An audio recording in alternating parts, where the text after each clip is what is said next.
Brian, good to have you today on Behind the AI for Founder AI. I'm Ivy, a fellow founder.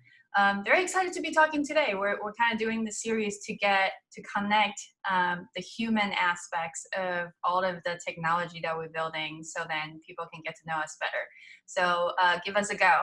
Tell our audience a little bit about you, where you're from, your background. Happy to, and thanks for having me and for the conversation today. So yeah, I'm Brian Rosenthal, the founder of CoCaptain.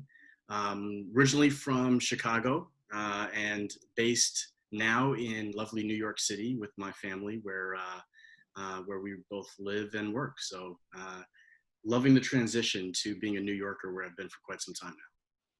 Yeah, just very recently I got out of the city too, so I was reminded that there is nature. I got to see a bigger patch of trees. They still exist. They do. You have to find them, but they're out there. Yeah, it's another thing.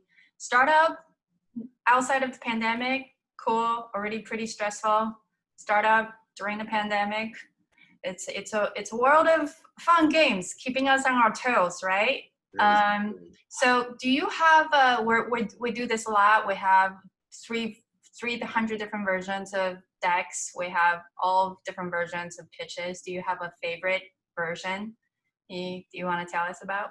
Sure. Favorite pitch. I would say, in terms of what we do and who we are, I mean, CoCaptain is a virtual coaching marketplace, and we're on a mission to make coaching accessible for all. And I think that's really the key element. If anyone were to walk away with just that nugget, that's us in a nutshell. A bit more. We're a platform that automates coaching administration. Features a talented team of coaches and includes engaging content. To create a world-class coaching experience. Nice. What made you get into this? What made you kind of have chosen this path? Yeah, why me? Why CoCaptain, right?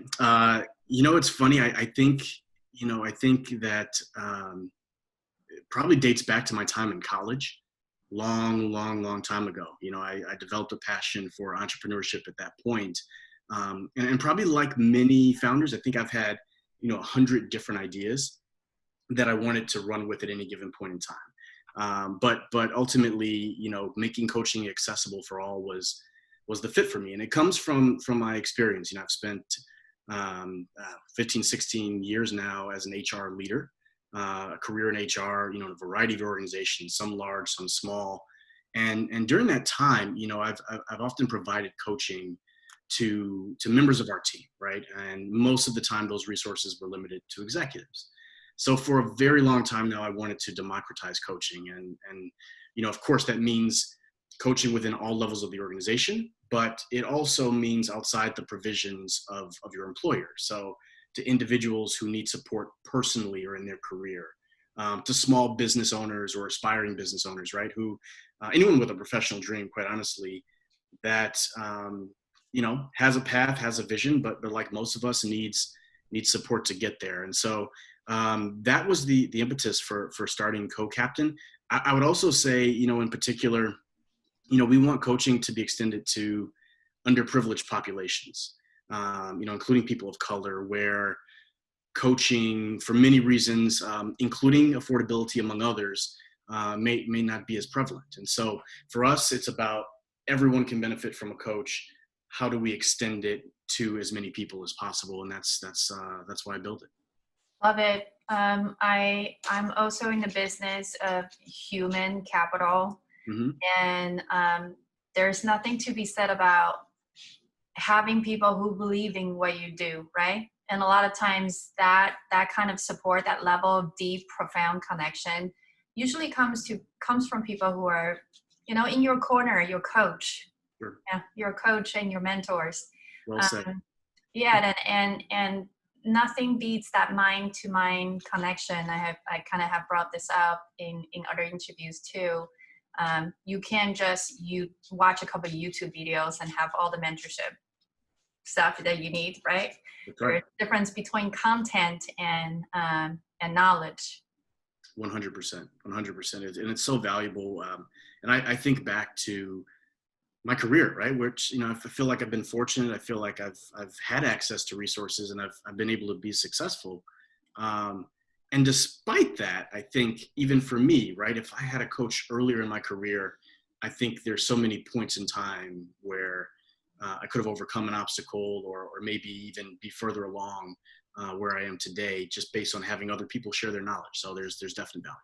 Yeah, they're the unofficial coaches and mentors that we've had in our lives. But I think it's always easier when you give a thing a name, especially if that name is so empowering and that label of wow, I have a mentor. That's someone who's always going to have my best interest at heart and who will always help me on my journey. It doesn't really matter how many times I pivot, right? Very true. It's speaking of support. Uh, do you have a support group? Who's on your speed dial? Who's your founder hotline?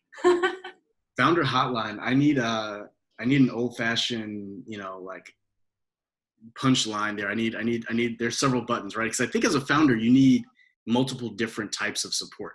Um, when you say that, there's sort of four groups or types of people that come to mind, starting with my family. I think we often think about advisory boards and individuals that sort of fill those roles, which is very important. But yeah, I'd probably start with my family. They've been a tremendous resource, love and support, but also like building and restoring confidence along the way. That's an incredible thing to have. There's tremendous network that I'm able to tap into. I have individuals with great backgrounds and experiences that I am able to call in more of a traditional advisory capacity, and I call often.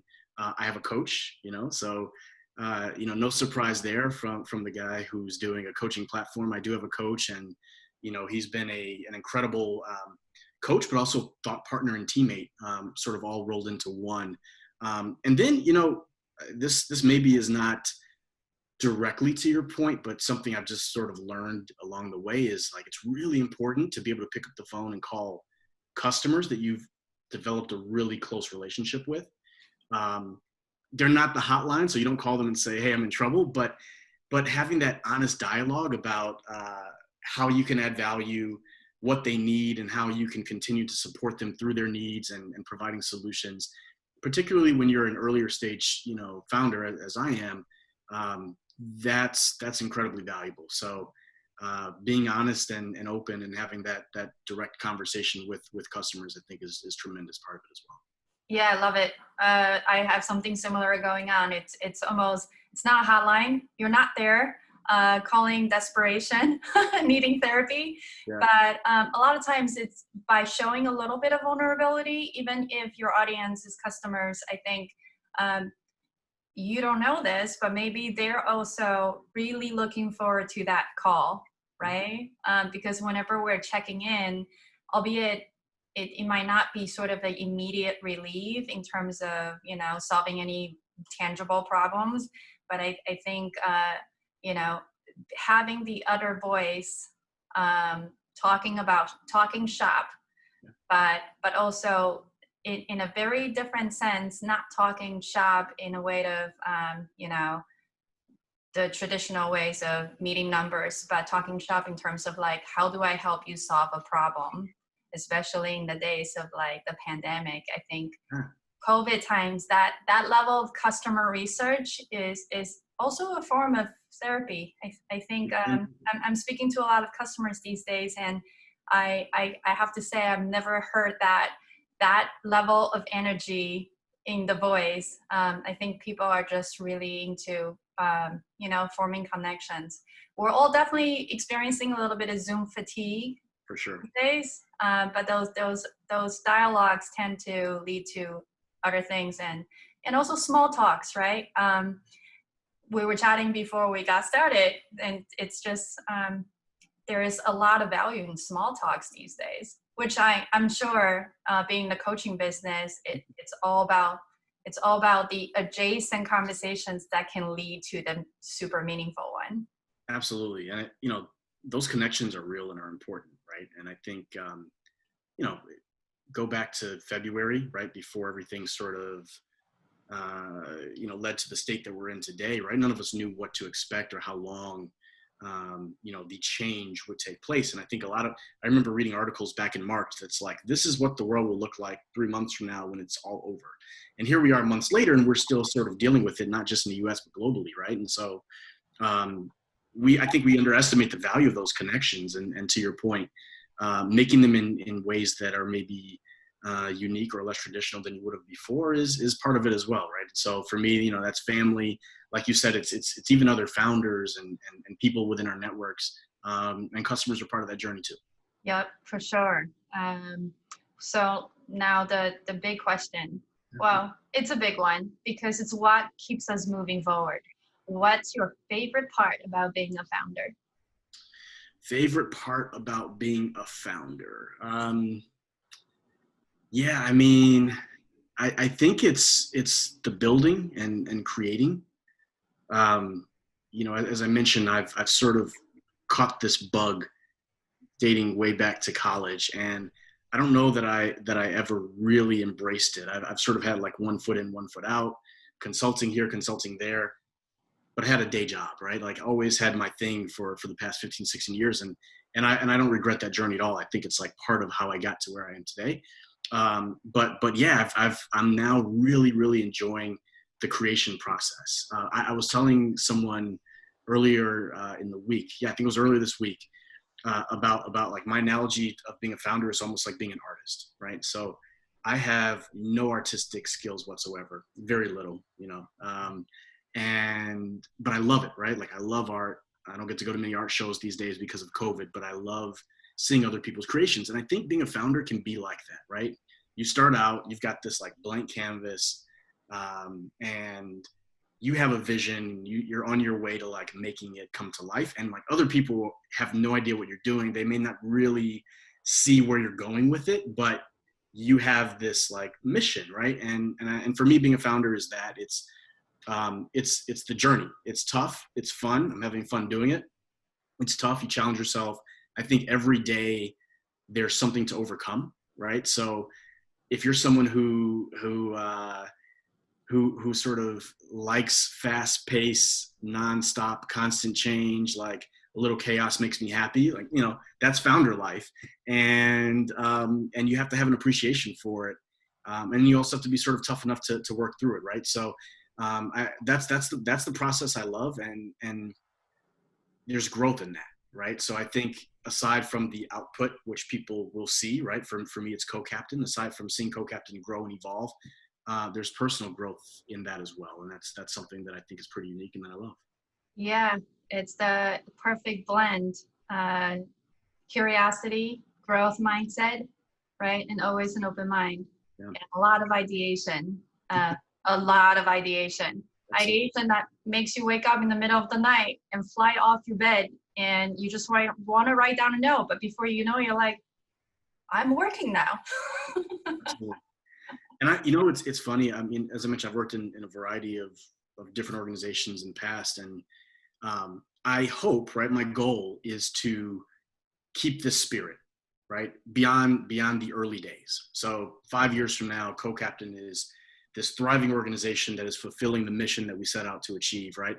This spirit of like ideation, is the practice of ideation, as you're describing, that's got to be alive and well, right? I think companies, when they're larger and sort of further along in their journey, being able to draw back upon those early experiences, I think is so important as well. So hopefully this becomes the norm in some ways. Well, you're right in the core of that. Coaching is all about bringing betterment to people and keeping the spirit alive. So then, once people can kind of hone into their calling and they have the right people, the good people around them, the coaches, the co-captains, to really help them succeed. I mean, the rest is really, it's not topic of possible or not possible. You can just do it so much better. So thank you for such a amazing conversation. There's going to be a lot more coming.